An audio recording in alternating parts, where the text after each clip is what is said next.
Who was the real Dracula? And why has his shadow lasted for centuries? For 500 years, a name has haunted our collective nightmares. A creature who transcended death itself. A monster who feasted on blood and fear. But behind this legend lies a tale far more terrifying than fiction, because it's true. By the end of this journey, you'll understand why Dracula isn't just a character in dusty books or campy films. He's the embodiment of our deepest fears. A shadow that refuses to fade, even in our modern world of electric lights and rational thought. Before we venture into the mountains of Transylvania, tell me in the comments, where are you watching from? And what time is it? Is it night where you are? Are the shadows in your room just a little deeper after hearing that name? Dracula? In the 15th century, while the Renaissance bloomed across Western Europe, a darker renaissance of terror gripped the East.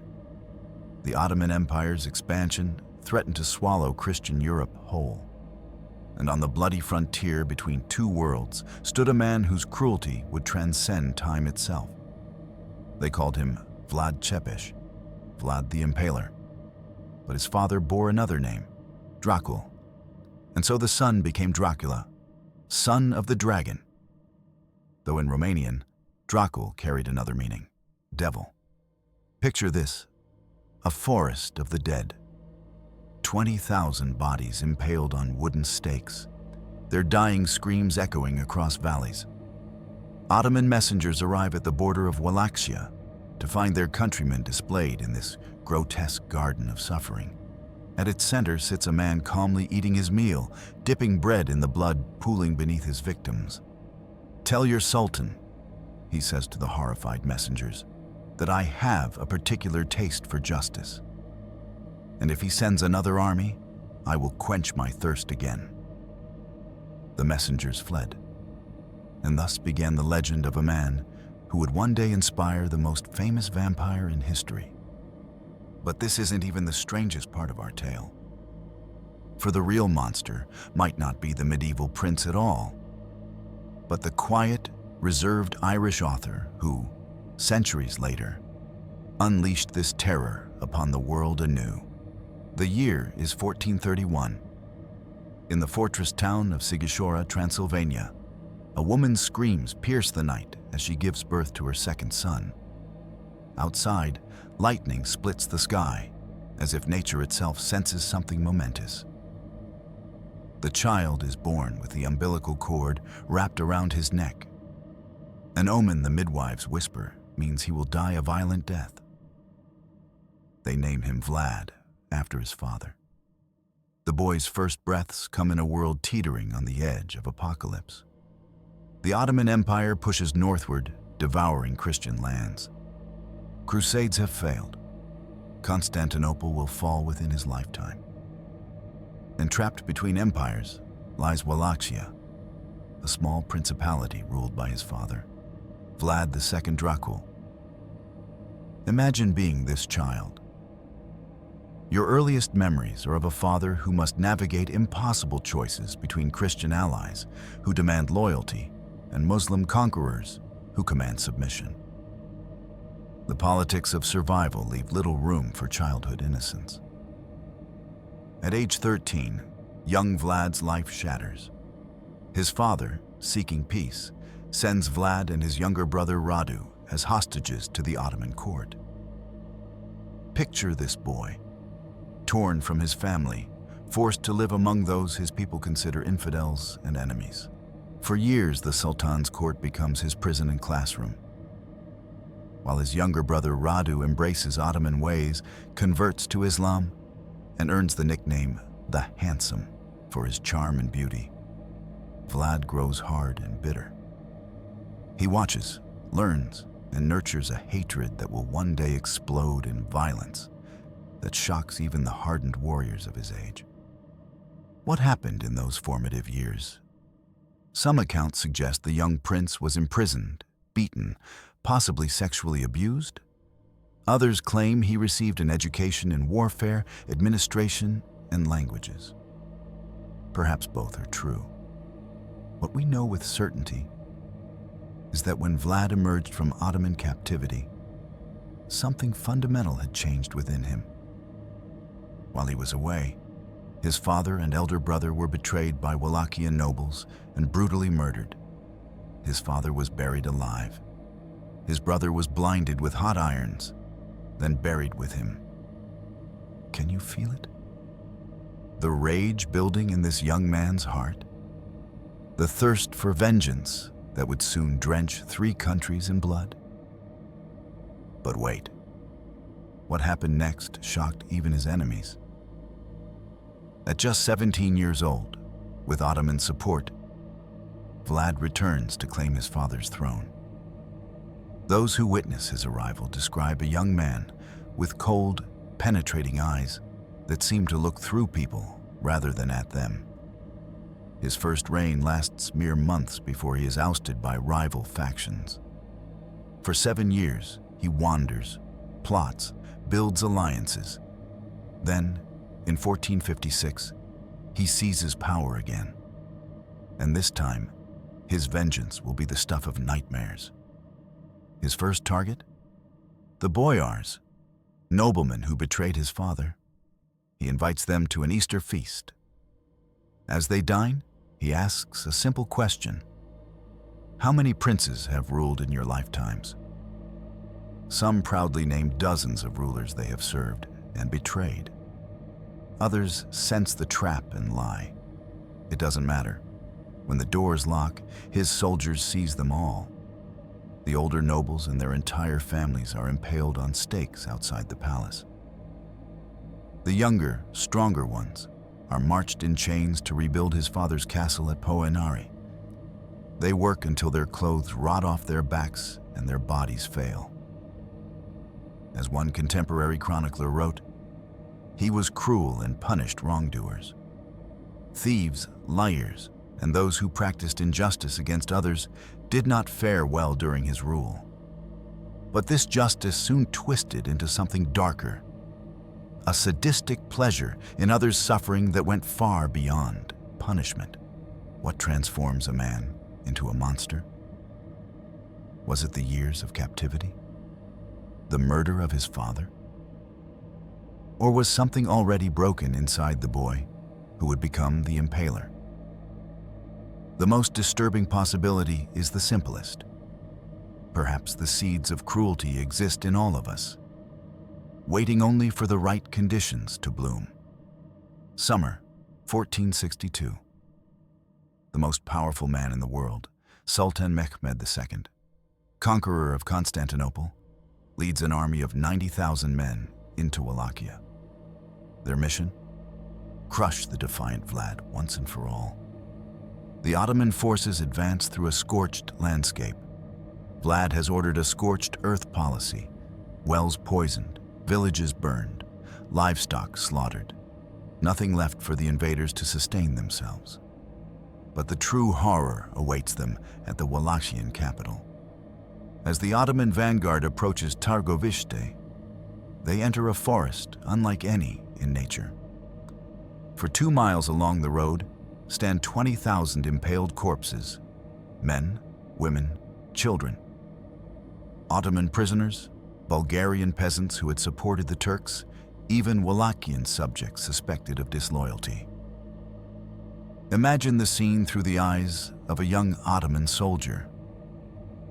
The stench reaches you first, the unmistakable smell of rotting flesh carried on the summer breeze.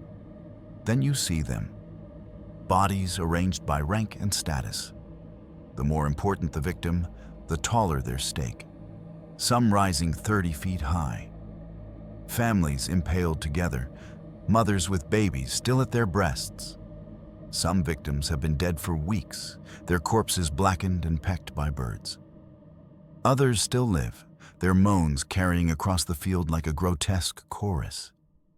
Even Mehmed II, who had ordered the execution of thousands himself, was reportedly shaken.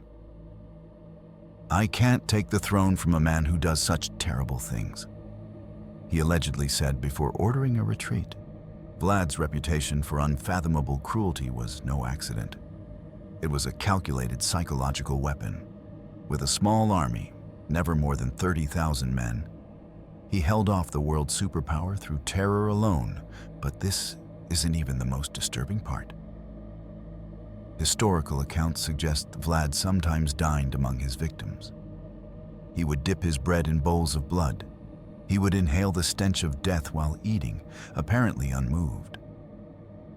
One account claims he corrected a man's posture on the stake when he noticed the victim was positioned incorrectly. The parallels to the fictional Dracula become clear. Both feed on blood. Both treat death as a spectacle. Both inspire paralyzing fear. Yet this medieval brutality alone doesn't explain Dracula's enduring power over our imagination. For that, we need to travel 4 centuries forward, to Victorian London, where a theater manager with an interest in the occult will transform this historical tyrant into something even more terrifying. But what happened to the real Vlad? The chronicles tell us he died in battle in December 1476, fighting the Ottomans. Some accounts claim his head was sent to Constantinople, preserved in honey, and displayed on a stake, a fitting end for the Impaler. Other stories insist he survived, perhaps retreating to a monastery. Still others suggest darker possibilities, that Vlad found ways to extend his life through means beyond natural explanation. What we know with certainty is that his body disappeared. His tomb, supposedly at Snagov Monastery, on a small island in a lake near Bucharest, was opened in the 1930s and found empty. Is it any wonder that legends arose about a ruler who would not stay dead? A prince whose thirst for blood seemed unquenchable, a shadow that refused to fade from history. The stage was set for transformation from historical tyrant to supernatural predator. All that remained was for someone to recognize the potential in this forgotten warlord and reimagine him for a new age of anxiety. That someone would be Bram Stoker, and the monster he created would eclipse even the terrifying reality of Vlad the Impaler. The year is 1847. Famine ravages Ireland. In a comfortable home in Dublin, insulated from the worst suffering by privilege and position, a 7-year-old boy lies bedridden. Abraham Stoker, known as Bram to his family, suffers from a mysterious illness that leaves him unable to stand or walk. For 7 years, young Bram exists in a strange limbo between life and death. Doctors can offer no diagnosis, no cure. His mother, Charlotte, a formidable woman who had survived the cholera epidemic of 1832, tends to him with stories. Dark tales of her childhood in Sligo, where she witnessed cartloads of bodies during the plague years. Stories of the supernatural, of beings that transcend death. Picture this child, confined to his bed, looking out the window at other children playing, his body failing him while his imagination grows powerful and strange. Is it any wonder that decades later, he would create a character who exemplifies physical power, immortality, and predatory strength? Then, miraculously, at age 14, Bram recovers.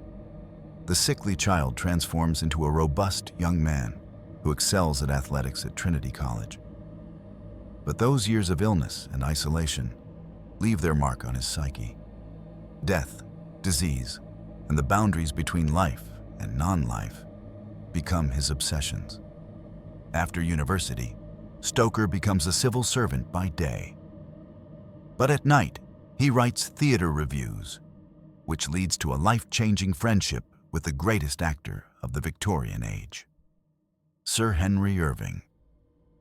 Mesmerized by Irving's commanding presence and sometimes cruel personality, Stoker abandons his safe government career to become Irving's personal assistant and manager of London's prestigious Lyceum Theatre.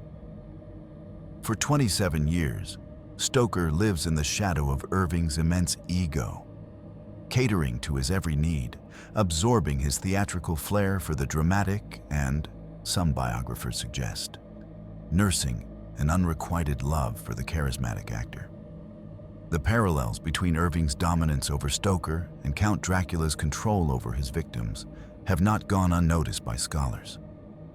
But Stoker's imagination requires more fuel than his complicated relationship with Irving. In the reading room of the British Museum, he discovers accounts of a 15th century Wallachian prince known for his cruelty. The name catches his attention: Dracula. However, what happened next shocked the literary world. For 7 years, Stoker researches and writes in secret. His day job managing Irving's theater consumes most of his energy. But in stolen moments, late nights, early mornings, he constructs what will become the most influential horror novel of all time.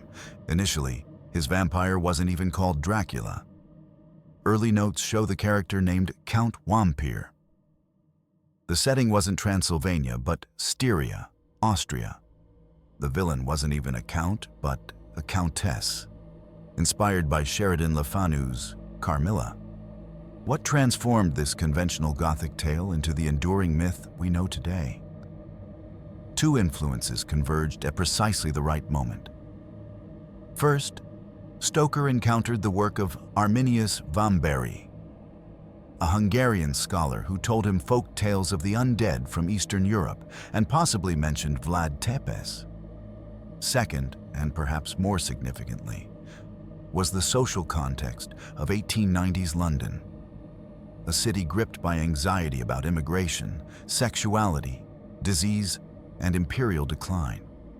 Dracula emerged from these fears, a foreign aristocrat who invades England, corrupts pure English women, spreads contagion, and represents an ancient threat to modern civilization. The Count embodies everything Victorian England feared: unbridled sexuality, predatory aristocracy, reverse colonization, and the blurring of life and death itself. But the true genius of Stoker's creation lies in what he left unexplained. Unlike modern vampire stories that elaborate extensive mythologies, Stoker never fully reveals Dracula's origins or the extent of his powers. This ambiguity allows each generation to project its own fears onto the Count's shadow. And perhaps that's why he endures. Because Dracula isn't just a monster from another time, he's the shape our darkest fears take in every age. May 26th, 1897, a yellow-backed novel appears in London bookshops. Its title, stamped in bold red letters, Dracula. Its author, Bram Stoker, known mainly as the business manager of the Lyceum Theatre. Initial sales are modest. Reviews are mixed. Few recognize that literary history has just been made. Imagine Stoker's disappointment. 7 years of research and writing, yet his masterpiece barely causes a ripple. The book earns him exactly £1,500, equivalent to perhaps $40,000 today. Not insignificant, but hardly the foundation of lasting fame or fortune. Stoker dies in 1912, nearly penniless, his obituaries mentioning Dracula only in passing, if at all. He has no inkling that his creation will become one of the most recognized fictional characters in human history, appearing in over 200 films, more than any character except Sherlock Holmes. What made this particular vampire story transcend all others? Why does Dracula endure when his Gothic contemporaries, Frankenstein's monster Jekyll and Hyde, the Invisible Man, have become relatively quaint? The answer lies partly in Stoker's innovative narrative technique. Dracula unfolds through letters, diary entries, newspaper clippings, and phonograph recordings. A thoroughly modern approach that creates an air of documentary realism. The monster emerges gradually through second-hand accounts, growing more terrifying because we rarely see him directly. But the deeper reason for Dracula's immortality lies in the Count's unique embodiment of contradictions that continue to haunt us. He is ancient, yet adaptable to modernity. He is aristocratic, yet bestial. He is repulsive, yet seductive. He is dead, yet more vital than the living. Most crucially, Dracula represents sexual terror and temptation. In Victorian England, a society obsessed with propriety, yet rife with prostitution and pornography, Dracula's ability to make respectable women his creature resonated with profound cultural anxieties. When Lucy Westenra transforms from pure English rose to voluptuous, undead seductress who preys on children, she embodies the era's worst fears about female sexuality unleashed. What happened next stunned even Stoker's contemporaries. Though the novel sold modestly in Stoker's lifetime, Dracula found new life on stage. In 1924, actor Hamilton Deane adapted the novel for British theatre, portraying the Count not as the elderly, mustached figure from the book, but as a suave, evening-dressed aristocrat. This interpretation transformed Dracula from a repulsive predator into a seductive, tragic figure, a crucial evolution that would define the character for the next century. When the play reached America in 1927, Hungarian actor Bela Lugosi took the role that would define him. With his hypnotic stare and exotic accent, "I don't drink wine," Lugosi created the definitive Dracula for generations. When Universal Pictures adapted the play for film in 1931, Lugosi's portrayal, elegant, erotic, and menacing, permanently fused with Stoker's creation in the public imagination. The timing proved crucial. Dracula emerged on screen during the Great Depression, when economic collapse had shattered faith in modernity and progress. The Count, with his ancient power and contempt for the modern world, offered a perversely appealing alternative to failed capitalism. As one film historian noted, "In a world where banks failed and jobs disappeared, Dracula never went hungry." But the cinematic Count differed significantly from Stoker's original. Film censorship removed the novel's sexual undertones and religious elements. The Count became less a satanic force than an aristocratic predator. Yet each adaptation, however unfaithful to the source, added new layers to the myth. By the 1950s, Britain's Hammer films reinvented Dracula again, with Christopher Lee portraying the Count as overtly sexual and violent. The film's vibrant color, particularly the bright red blood, transformed vampire cinema from shadowy suggestion to explicit horror. Each generation has recreated Dracula according to its own fears and desires. In the AIDS era, vampirism became a metaphor for contagious disease. In the post-colonial period, Dracula represented Western fears of the exotic other. In our current age of wealth inequality, vampires often symbolize the immortal, blood-sucking 1% who prey on the young. But perhaps the most disturbing aspect of Dracula's evolution is how we've come to identify with the monster. From Anne Rice's brooding aristocrats to Twilight's sparkling teenagers, vampires have transformed from objects of terror to subjects of desire. We no longer want to destroy Dracula. We want to be him. What does it say about our culture that we've embraced the predator? That immortality and power have become more appealing than morality and humanity? The shadow Stoker created has grown beyond his imagination, feeding not just on fictional blood, but on our collective fears, repressed desires, and dark fascinations. Each age creates the Dracula it deserves, or perhaps the one it secretly craves. The soil of a man's homeland is his strongest connection to life. These words, paraphrased from Stoker's novel, reveal a crucial aspect of the Dracula myth often overlooked: its connection to nationalism and ethnic identity. Consider this: Dracula must sleep in his native soil. When deprived of it, his powers weaken. This seemingly minor plot point connects to profound questions about belonging, heritage, and the pull of ancestral homelands. To understand this dimension, we must return to the real Vlad Tepes. In Romanian history, he isn't a villain, but a national hero who defended Christian Europe against Ottoman expansion. Streets bear his name. His face appears on stamps. Former President Ceausescu restored Vlad's birthplace as a tourist attraction, celebrating him as a stern but just ruler who maintained independence through strength. During Romania's communist era, Vlad was portrayed as a proto-socialist who punished greedy boyars, noblemen, and protected common people. After communism fell, he became a symbol of Romanian resistance against foreign domination. In each case, his extreme violence was justified as necessary for national survival. This rehabilitation isn't limited to Romania. Throughout Eastern Europe, historical figures once viewed as monsters by Western standards have been recast as necessary defenders against existential threats. Their cruelty becomes a virtue when framed as protection of the homeland. But this creates an uncomfortable question. When does defense of homeland justify atrocity? Where is the line between patriot and monster? What happened next revealed the darkest side of blood and soil ideology. The early 20th century saw nationalist myths fueling unprecedented bloodshed.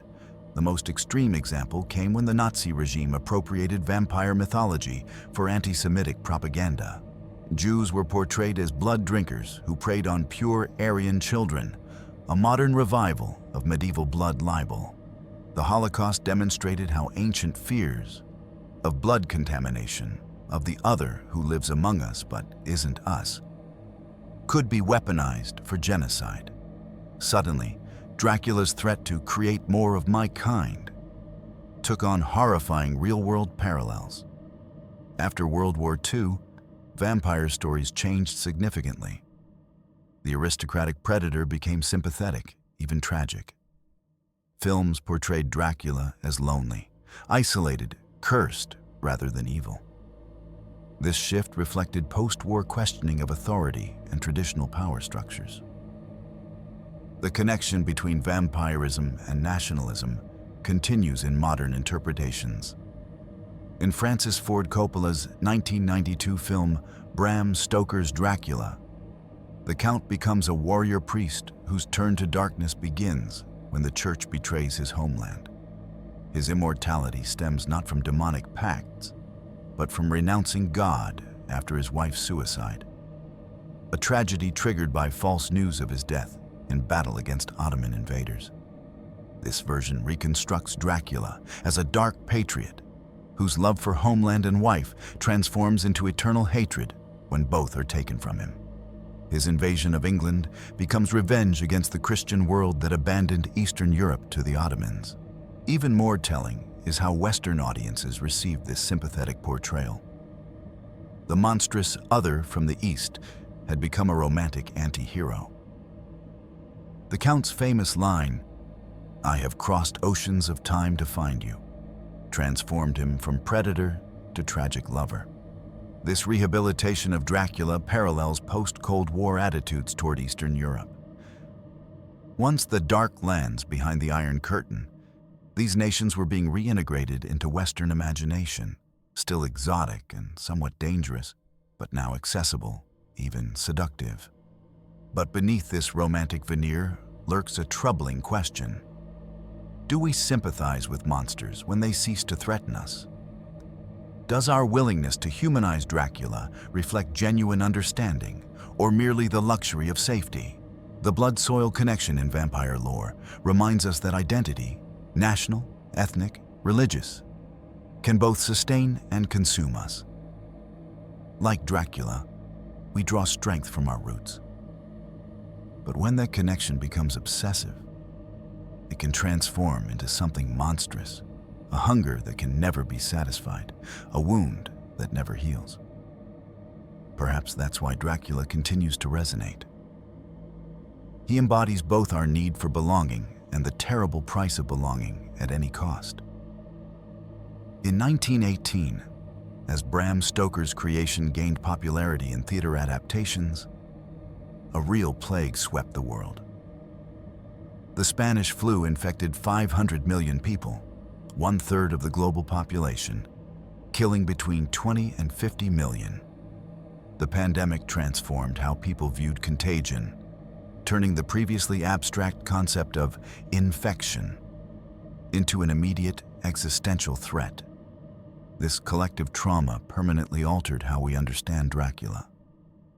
The Count was no longer just a singular monster, but a vector of contagion, patient zero in an exponential spread of undeath. Each victim becomes a carrier, creating more vampires in a dark parody of reproduction. Consider how Stoker describes Lucy's transformation after Dracula's attacks. Her body deteriorates. She grows pale, her blood diminishes despite transfusions. These symptoms parallel tuberculosis, the wasting disease that killed Stoker's own sister and haunted Victorian medicine. In the novel, Dr. Van Helsing and his improvised team of vampire hunters function precisely as epidemiologists, tracking the source of infection, identifying carriers, implementing containment protocols. Their methods: blood transfusions, tracking the vector's movements, destroying contaminated materials, mirror modern public health responses. What makes this metaphor so powerful is how vampirism combines biological contagion with moral corruption. The infected not only sicken physically, but transform morally, from innocent to predator, from human to monster. But wait. What happened next revealed an even more disturbing dimension. The AIDS crisis of the 1980s brought Dracula's contagion metaphor into sharp, painful focus. Suddenly, blood itself became threatening. Exchange of bodily fluids carried potential death. A disease associated with sexuality recalled Victorian anxieties about contamination through intimate contact. Films and novels during this period often portrayed vampirism as a transmitted condition rather than a supernatural state, something closer to a virus than a curse. The 1987 film Near Dark never even uses the word vampire, instead showing a condition passed through blood that creates predatory hunger. These stories reflected societal fears about a disease that transformed its victims, that spread through intimacy, that at the time had no cure. They also, unfortunately, sometimes reinforced harmful stereotypes about those affected by HIV/AIDS, portraying them as dangerous predators rather than victims of a tragic illness. In more recent decades, as medical science has transformed HIV from a death sentence to a manageable condition, vampire narratives have again evolved. The vegetarian vampires of Twilight who resist human blood, the synthetic blood substitute in True Blood that allows vampires to mainstream into human society. These innovations reflect our changing relationship with contagious disease and our growing faith in technological solutions.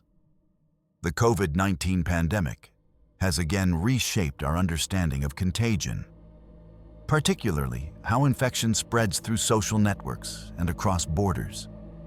Modern vampire stories increasingly focus on community spread and global implications rather than individual cases. What makes the contagion metaphor particularly powerful in our era is the tension between isolation and connection. Dracula represents both the terror of contamination through human contact and the horror of eternal isolation. He spreads his condition through intimacy, yet remains fundamentally alone. Perhaps that's why contemporary vampires often form chosen families or covens. They represent our fear of contagion, balanced against our even greater fear of isolation. In a networked world where connection carries both promise and peril, Dracula embodies our ambivalence about human contact itself. The most chilling aspect of the vampire as contagion metaphor isn't the spread of disease, but how it transforms its victims into willing vectors. Lucy, once turned, doesn't flee her condition. She embraces it, actively seeking to create more of her kind. The horror lies not just in being infected, but in becoming the infector, in having your very nature turned against your former humanity. This transformation from victim to vector reflects our deepest fears about pandemic disease. That it doesn't just kill us, but makes us complicit in harming those we love. That contagion corrupts not just our bodies, but our essential humanity. In this light, Dracula becomes more than a monster. He becomes a dark mirror of our interconnected world, where a threat emerging in one remote corner can rapidly transform into a global crisis.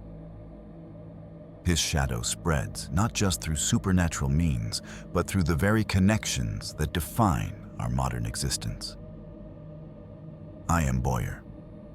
The blood of many brave races flows in my veins. Count Dracula speaks these words proudly to Jonathan Harker, establishing himself not as a common monster, but as aristocracy. His castle contains no gold, yet he possesses something more valuable in feudal terms: absolute power over his domain and those within it. Dracula represents an ancient form of power, hereditary, territorial, personal. He doesn't merely kill, he owns. His victims become his property, his brides, his cattle. This feudal relationship stands in stark contrast to the modern, bureaucratic world of his enemies, with their typewriters, telegrams, and train timetables. Consider the historical context of Stoker's novel.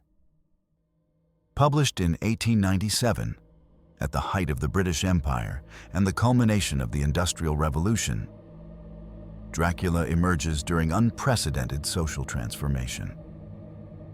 Traditional power structures were eroding as capitalism, democracy, and technology redistributed influence away from ancient bloodlines toward a new meritocracy.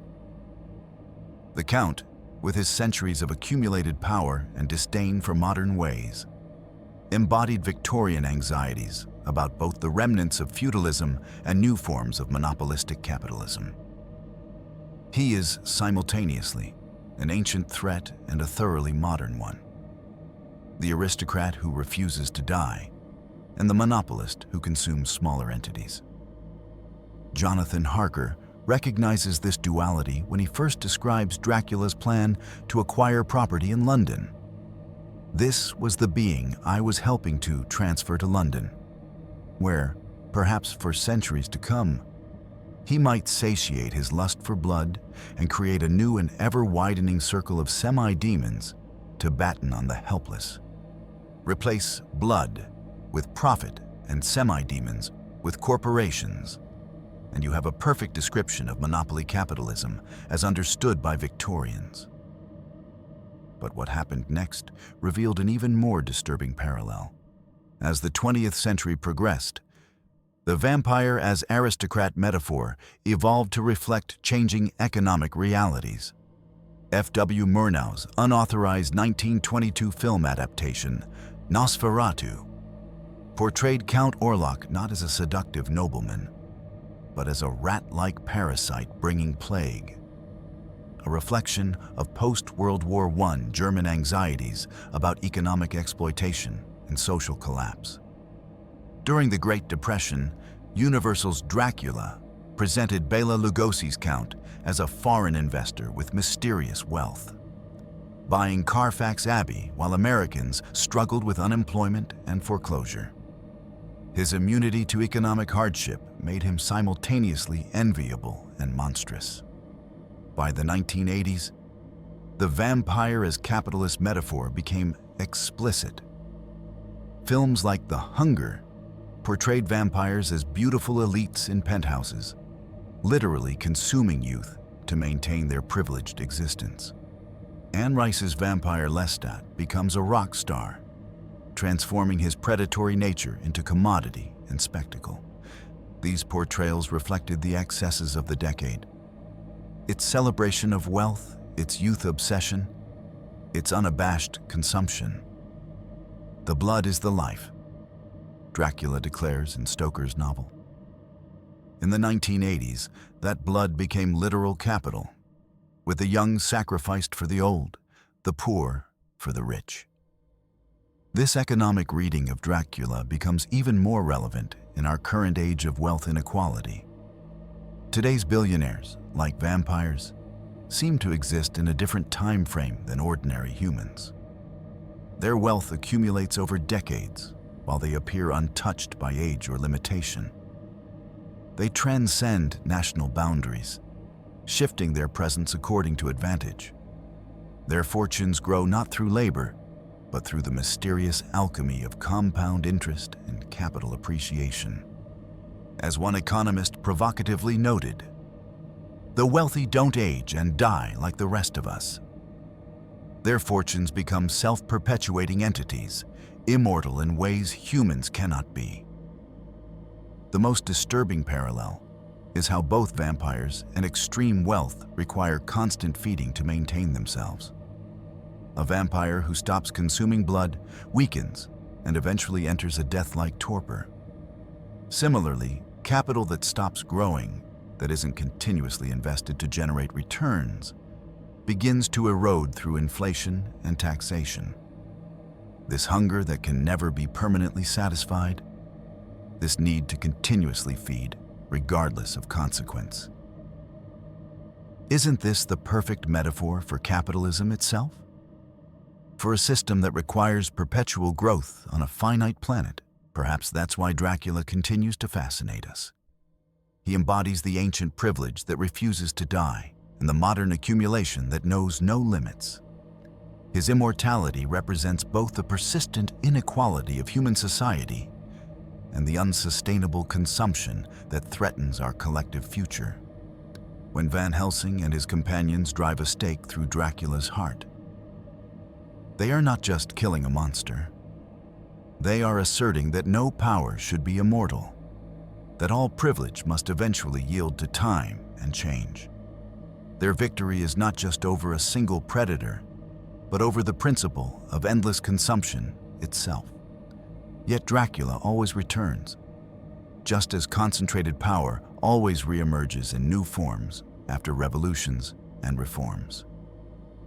His persistence suggests an uncomfortable truth, that perhaps the greatest monster is not the individual predator, but the systems that enable and reward predation.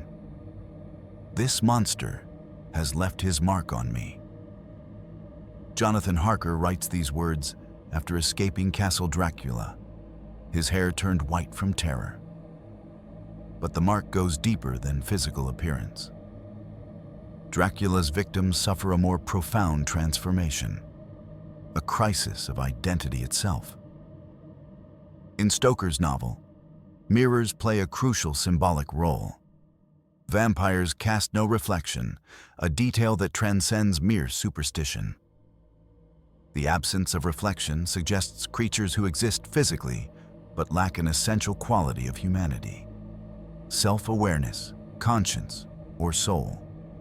When Jonathan Harker first realizes his host casts no reflection while shaving, the horror isn't simply supernatural, it's existential. He confronts a being who impacts the physical world but leaves no trace in the mirror. A perfect metaphor for a predator who transforms his victims while remaining essentially unchanged himself. This identity crisis extends to Dracula's victims. Lucy Westenra, once turned, becomes a thing in the narrative. No longer the woman her friends knew, but not quite Dracula either. She exists in a liminal state, neither fully dead nor truly alive, neither herself nor completely other. Mina Harker, contaminated by Dracula's blood forced into her mouth, experiences an even more disturbing transformation. She develops a psychic connection to the Count, occasionally seeing through his eyes and speaking with his voice. her identity becomes permeable, penetrated by an alien consciousness. The Victorian reader's horror at these transformations reflected deep cultural anxieties about stable identity. In an era of unprecedented social mobility, urbanization, and scientific discovery, traditional markers of selfhood were eroding. Darwin had questioned humanity's special creation. Marx had suggested our thoughts were shaped by economic conditions rather than independent reason. Freud would soon propose that unconscious drives, not conscious choice, governed much of our behavior.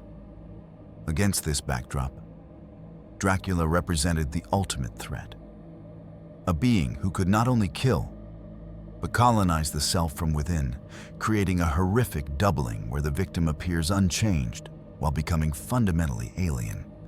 But what happened next revealed an even more disturbing dimension to this identity crisis.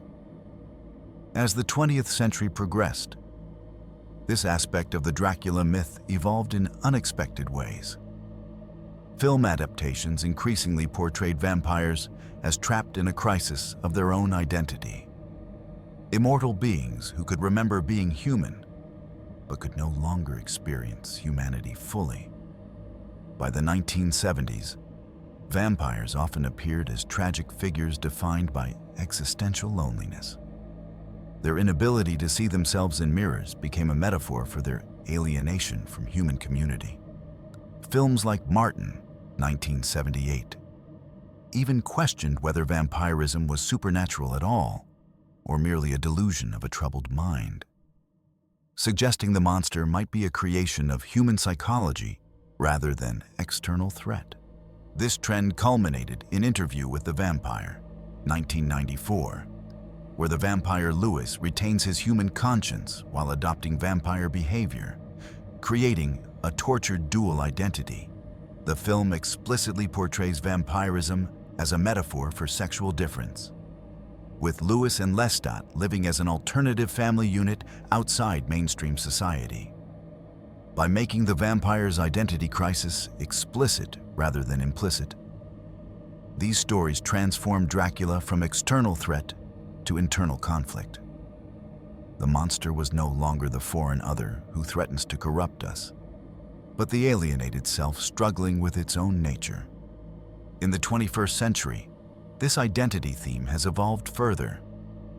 Vampires increasingly serve as metaphors for marginalized identities and the challenges of existing between worlds.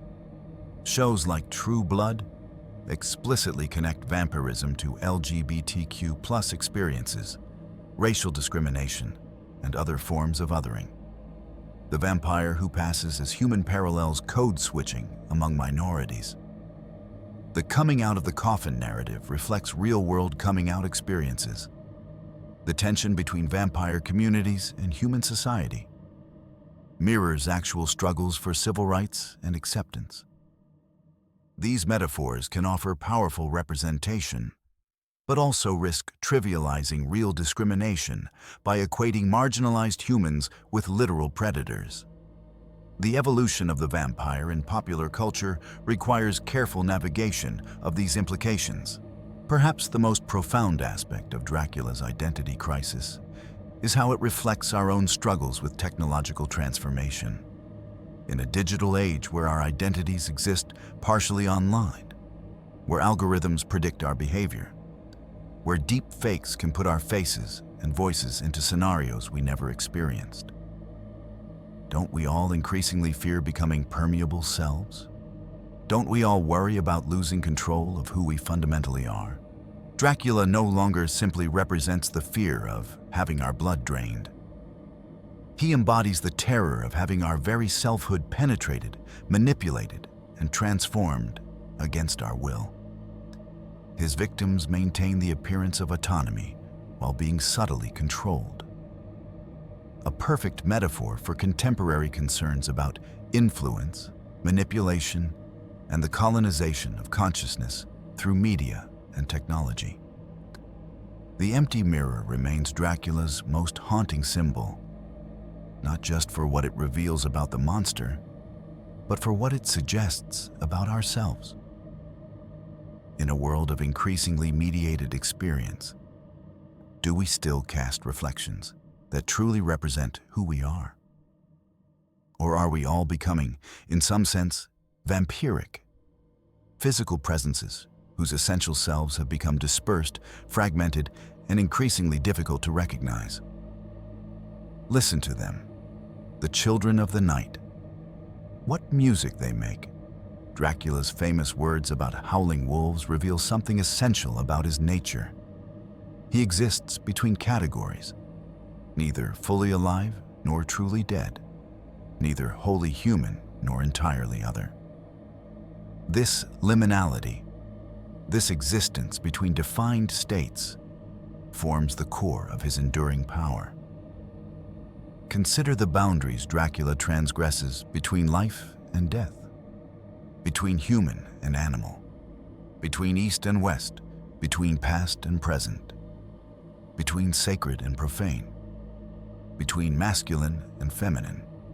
In each case, he violates what anthropologists call category purity, the human need to maintain clear distinctions between different types of beings and states. Such violations generate powerful emotional responses: disgust, fear, but also fascination. Dracula's ability to transform into bat-wolf mist particularly disturbs because it violates the boundary between human and animal. His consumption of blood erases the line between food and drinker, between person and sustenance. His immortality collapses past into present, history into contemporary experience. But perhaps most significantly, Dracula exists between East and West, a nobleman from the backward East who threatens to reverse colonization by establishing himself in the heart of the British Empire. As he tells Jonathan Harker, "My revenge has just begun. I spread it over centuries, and time is on my side." This geographic liminality reflected Victorian anxieties about imperial decline. If Britain could colonize much of the world, what prevented the colonized from eventually reversing the process? Dracula arrives in England not with armies, but with boxes of earth, a literal transplantation of eastern soil onto western ground. What happened next revealed how this boundary-crossing aspect of Dracula continued to evolve. As the 20th century progressed, each generation emphasized different boundaries in the Dracula myth. During the Cold War, the East-West divide remained prominent, with Dracula often portrayed with a Russian or generic Eastern European accent, embodying Western fears of communist infiltration. The sexual revolution brought greater emphasis on Dracula's erotic liminality, his ability to bypass normal social constraints on sexuality.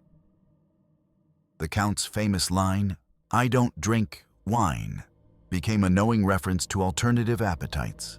By the 1970s, films like Blackula and Dracula AD 1972 explicitly addressed racial and generational boundaries, using vampirism to explore tensions between different communities and age groups. Anne Rice's Interview with the Vampire, 1976, pushed further, portraying vampires as an alternative family structure existing alongside but separate from human society. The AIDS crisis brought renewed emphasis on blood and contagion, while the fall of the Soviet Union temporarily reduced Dracula's East-West symbolism. Instead, the 1990s often portrayed vampires as representing addiction, with blood drinking as metaphor for substance abuse or unhealthy dependencies. In the 21st century, as technology increasingly blurs the line between human and machine, between physical and digital, vampire narratives have again evolved. Shows like What We Do in the Shadows play with the comedy of ancient beings attempting to navigate social media and modern technology. Immortals struggling to understand ephemeral trends. More serious treatments like Let the Right One In explore the boundary between childhood and adulthood, with vampires trapped in permanent physical immaturity while accumulating adult experiences and traumas. Throughout these evolutions, Dracula's fundamental liminality remains his defining feature. He is eternally between, neither this nor that, always transgressing, always violating the categories we use to make sense of our world. Perhaps that's why he endures while other monsters fade. In a world of increasing complexity, where binary distinctions increasingly fail to capture reality, Dracula represents the anxiety and possibility of existing between defined states.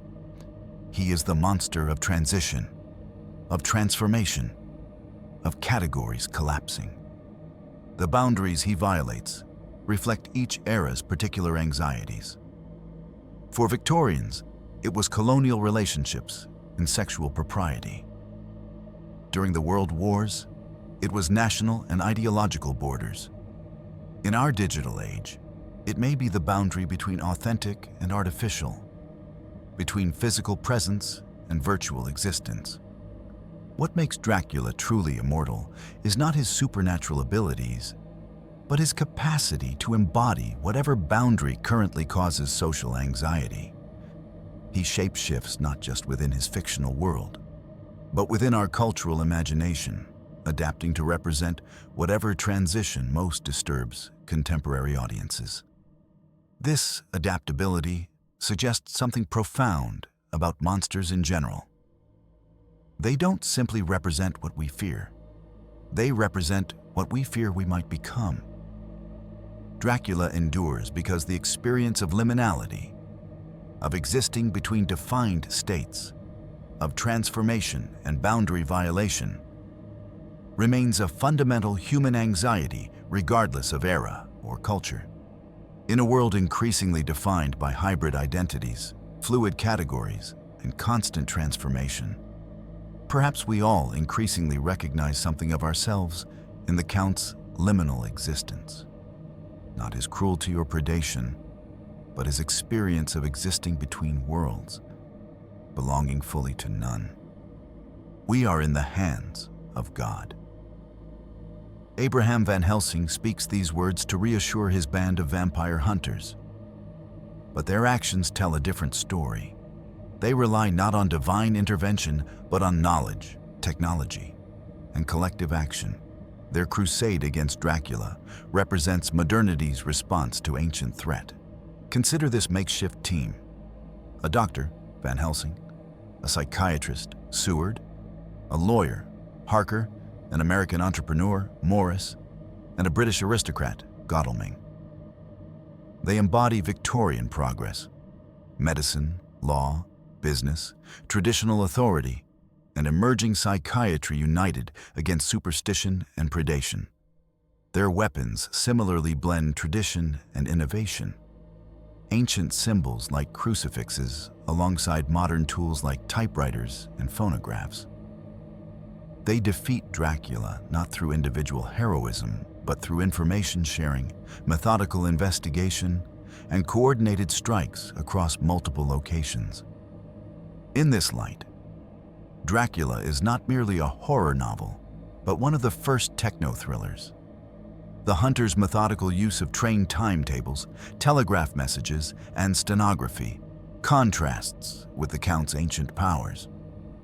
They transcribe Mina's hypnotic connections to Dracula, essentially hacking into the vampire's consciousness to track his movements. This portrayal reflected Victorian faith in progress and technology. The novel suggests that modernity, with its networks of communication, transportation, and specialized knowledge, can overcome even supernatural threats. But what happened next revealed a more complex relationship between hunters and hunted. As the 20th century progressed, this clear moral division between vampire hunters and vampires began to blur. Films increasingly portrayed vampire hunters as fanatical, even fascistic, willing to destroy anything other without consideration for nuance. By the 1970s, films like Captain Kronos, Vampire Hunter featured morally ambiguous hunters whose obsession with destroying the undead made them nearly as monstrous as their prey. The vampire hunter became a metaphor for ideological extremism, for those so convinced of their righteousness that they lose their humanity in pursuit of purification. Anne Rice's influential Interview with the Vampire inverted the traditional dynamic entirely, telling the story from the vampire's perspective and portraying hunters as ignorant persecutors. Her vampires were not soulless predators, but complex beings capable of moral questioning, aesthetic appreciation, and genuine relationships. This shift reflected post-Vietnam, post-Watergate skepticism toward authority and traditional moral certainties. The vampire hunter's unquestioning faith in his mission, once reassuring, now appeared dangerous in a world that had seen the consequences of ideological certainty. By the 1990s, shows like Buffy the Vampire Slayer attempted to reconcile these perspectives. Buffy Summers is both hunter and young woman, committed to destroying vampires while questioning the rigid moral framework that defines her calling. The series explicitly addresses the dehumanizing aspects of being the hunter, how violence, even against monsters, exacts psychological costs. In the 21st century, this moral complexity has expanded further. Films like Let the Right One In present child vampires who kill to survive but maintain human connections and vulnerabilities. Series like True Blood and Being Human portray vampires attempting to integrate into human society, to find alternatives to predation. The vampire hunter has similarly evolved. No longer simply Van Helsing with his unquestioning moral certainty, modern hunters often struggle with the ethics of their mission. In Blade, the titular character is himself half vampire, hunting those like himself while managing his own bloodthirst. The ultimate, ambiguous hunter. Perhaps this evolution reflects our growing recognition that monsters rarely appear as obvious threats. The greatest dangers often come from systems, ideologies, and collective behaviors rather than identifiable individuals. The clear moral binaries of Stoker's original, where good humans stake bad vampires, seem inadequate for addressing complex contemporary problems. Today's most sophisticated vampire narratives recognize that the line between hunter and hunted is increasingly blurred. We are all potentially both, capable of predation and protection, of causing harm while believing ourselves justified, of becoming monstrous in pursuit of righteous goals. The evolution of the vampire hunter from unquestioned hero to morally ambiguous figure parallels our cultural journey from certitude to skepticism, from clear binaries to uncomfortable complexities. In a world where traditional moral authorities have been questioned or discredited, the vampire hunter can no longer simply invoke God's name while driving the stake. Instead, like all of us, modern hunters must navigate difficult ethical terrain without clear maps or guides. They must question their own motives, consider the perspectives of those they hunt, and recognize the potential for becoming what they oppose. This complexity doesn't make Dracula less frightening. If anything, it makes the myth more relevant to our current condition. A world where threats are rarely purely external, where monsters often have understandable motives, and where becoming monstrous ourselves remains a constant risk in fighting what we fear. There are darknesses in life, and there are lights. You are one of the lights. Van Helsing speaks these words to Mina Harker as she struggles with Dracula's influence. The line captures an essential truth about the Dracula myth. It exists not to celebrate darkness, but to help us recognize light. After 125 years, Stoker's creation continues to cast its shadow across our cultural imagination. From serial mascots to children's television, from high literature to pornography, from academic analysis to internet memes. Dracula has infiltrated every level of our consciousness. Why does this particular monster endure when others fade? What makes the Count immortal, not just within his fictional world, but in our collective psyche? Perhaps the answer lies in Dracula's unique emptiness, his capacity to absorb whatever meanings we project onto him. Unlike Frankenstein's creature, who speaks eloquently about his condition, or werewolves, whose transformations follow predictable patterns, Dracula remains fundamentally enigmatic. In Stoker's novel, the Count barely appears directly. We experience him primarily through his effects on others, through secondhand accounts, through the fear he generates. This absence at the center of the narrative creates a vacuum that each generation fills with its own anxieties. But what happened next revealed the true source of Dracula's immortality. In the century since Stoker's death, Dracula has transcended literature to become a fundamental cultural archetype. He appears in over 200 films, more than any character except Sherlock Holmes. His influence extends far beyond direct adaptations to shape how we conceptualize everything from sexuality to disease, from immigration to capitalism. Each generation has reinterpreted the Count according to its own fears and desires. The German expressionists made him a shadow creature representing chaos and disease after World War I. Bela Lugosi's portrayal during the Great Depression emphasized aristocratic privilege amid economic suffering. Christopher Lee's bloody Technicolor Dracula embodied sexual liberation and its consequences during the 1950s and 60s. Francis Ford Coppola's romantic anti-hero reflected post-Cold War reconciliation with Eastern Europe and AIDS-era connections between blood and love. 21st century versions increasingly portray vampirism as difference rather than monstrosity, a metaphor for marginalized identities seeking integration without erasing their uniqueness. Through these transformations, certain core elements persist.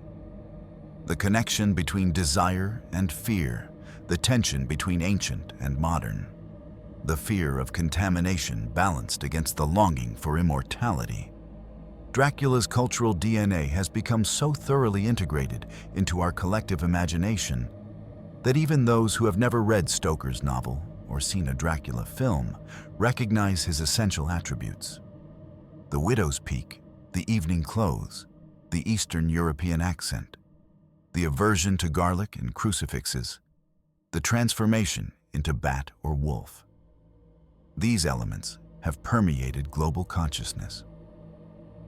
This pervasiveness suggests something profound. Dracula has become more than a character or even a myth. He has become a cultural interface, a means by which we process complex anxieties about mortality, sexuality, technology, and social change. Perhaps that's the true genius of Stoker's creation. He didn't simply invent a monster, he created a mirror that reflects whatever most disturbs each generation. Dracula endures not despite his ambiguity, but because of it. His emptiness allows us to fill him with our own meaning.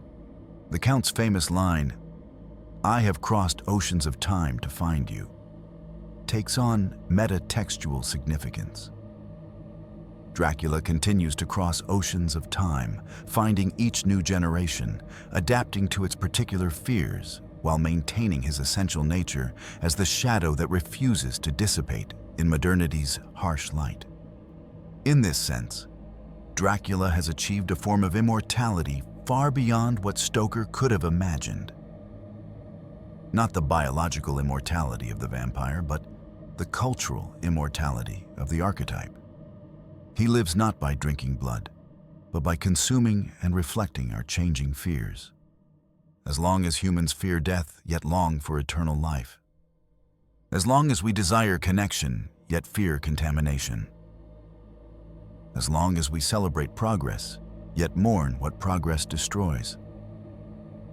As long as we remain caught between animal past and technological future, Dracula will continue to rise from his grave, assuming whatever form most powerfully embodies our current anxieties. The final stake has not been driven. The definitive adaptation has not been filmed.